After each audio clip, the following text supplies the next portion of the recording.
anniversary. Ay, po. Akin na ito pa. Happy anniversary. Sa ating dalawa. At ngayon, gusto kong sabihin sa'yo na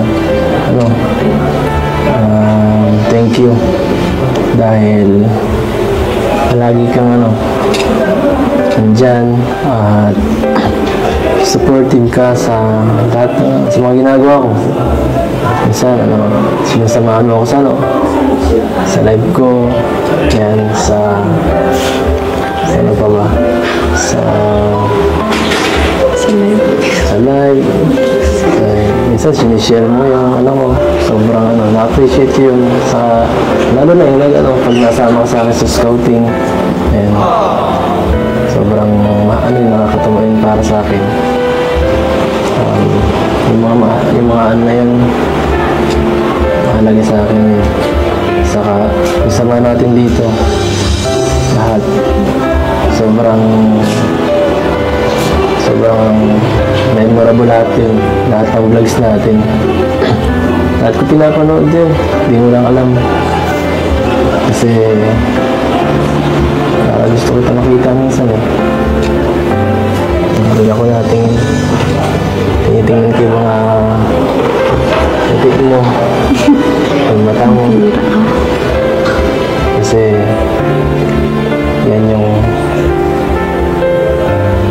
pumukaw sa akin. Sa akin damdamin. Salamat. Dahil ikaw ang naging kapartner ko. Hindi ko alam na kung ibang ma-partner sa akin kung maging ganito ka swerte, ganito ka blessed. Sobrang salamat at ikaw ang binigay ng Diyos sa akin. Dito. Grabe naman yan. Sabi ko lang yan tingin ka. Huwag ka muna umiyak.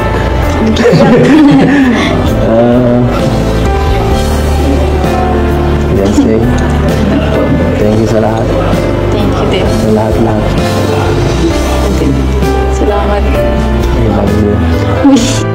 So ayun mga kasukay, mga kalingap, no? Nagulat ang lahat na ito pala si Kalingap Edu. Ganun pala yung ginagawa niya kapag namimiss niya itong si Beyonce. At natutuwa ako dito sa kanya, yung sinabi niya na hindi ko malilimutan na masaya siya dahil si Beyonce daw yung ibinigay ng Diyos sa kanya, no?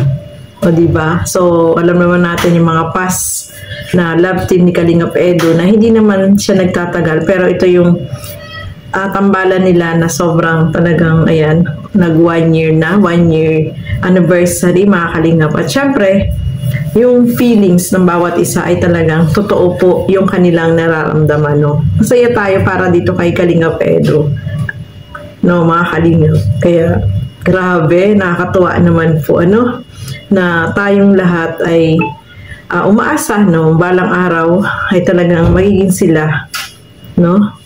Yun naman ang gusto natin po lahat na pagdating ng araw ay talagang magiging sila. Naku, marami po yung nag-aabang yan, mga kasukay, mga kalingap. At kahit tayo ay nag-aabang din sa magiging yung patutunguhan ng kanilang samahan, no, mga kalingap. Looking forward na magiging real yung kanilang samahan, no. Marami yung nag-expect po niyan, mga kalingap, at isa na rin tayo dyan na umaasa na talagang pagdating ng araw ay sila, no. At ito pa, no, mga kalingap, abangan natin yung mga lugar na pupuntahan nila, no, kasi pupunta sila ng Laguna, no, kasama si Beyonce, no. Kaabang-abang kung ano yung mga gagawin nila, pero syempre nakasama si Kalingap Edu, si Dr. Love at iba pa. Pero wag tayong mag-expect na si Beyonce ay magiging kasama po sa mga videos, no. Alam naman natin, no, na bawal videohan si Beyonce, no.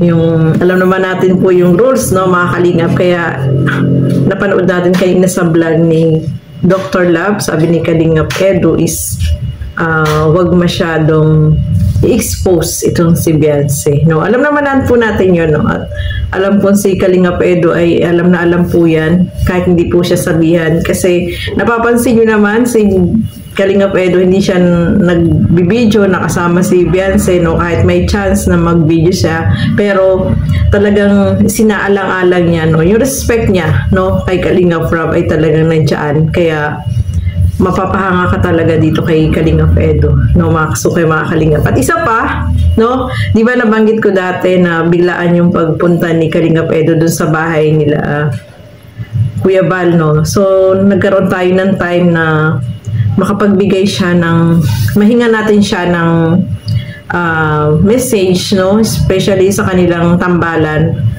1-year anniversary, no? At nagpapasalamat tayo dito kay Kalingap Edo kasi napagbigyan tayo na makapagbigay siya ng mensahe, no, sa lahat ng mga supporters na nagmamahal dito sa Tambalang EDC, no, mga Kalingap. At isa pa, napanood din natin yung vlog ni, sino ba to? May nanood tayong vlog, nakalimutan ko sino ba itong nag-upload na to. Basta may napanood tayo na upload na magkasama yung dalawa, no? Yung time na yun pala, no, pagkagaling doon kila Ate Ed, pumunta sila, no, magkasama silang dala at bumili sila ng yung gift nila sa bawat isa, no, mga Kalingap. Nakakatuwa, no, na talagang yung bonding nila ay nandiyan, yung closeness nilang dalawa ay nandiyan, at especially itong pagsama nila papuntang Laguna, no, mga Kalingap. So talagang yung magulang ni Beyonce ay may tiwala dito kay Kalingap Edo, no? Alam naman natin na si Beyonce hindi pa pabayaan po yan ni Kalingap Edo. O, di ba? Sobrang nakakatuwa, no? Sa Laguna sila pupunta, no, mga Kalingap.